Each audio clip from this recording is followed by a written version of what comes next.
This video may be a little bit dark, but I just record wherever I am as usual. And when a thought hits me, it just has to come out. I want to talk about being immovable and being an immovable leader. Sometimes in leadership, you have to deal with the ugly side. And the ugly side are the people, the naysayers, the backbiters, the people who just don't want to follow the set vision for whatever reason. They just, when you go right, they want to go left. When you go left, they want to go right. This is the ugly side of leadership, and the people who just don't want to align with you. And you have to understand that in order to be immovable, you have to go through something, right?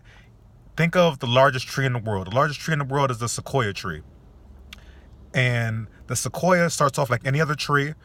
It grows, and as it's growing, it is subjected to nature, right? It's subjected to rain, it's subjected to rainstorms, it's subjected to high winds, what have you. Animals probably trying to kick it and bite it, whatever it is. And yet, if the sequoia can get through that initial growth stage, it can grow to be over 300 feet.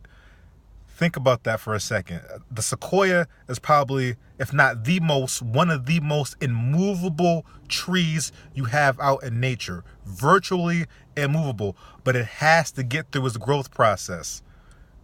In becoming an immovable leader, you have to go through a growth process. You have to go through the backbiters. You have to go through the people who don't want to align with your vision. You have to go through folks who just, they want to do something the exact opposite of what you're doing if you are to become an immovable leader, if you are to get to the Zen point where when an obstacle happens, when something negative happens, you already thought about it because you've experienced so much that you already predicted what possibly could go wrong based on your experience. And so you are at least mentally prepared. So when someone comes to you with an issue, it's not an issue. It's just, okay, here's the strategy we're going to use for this. And you do not become moved.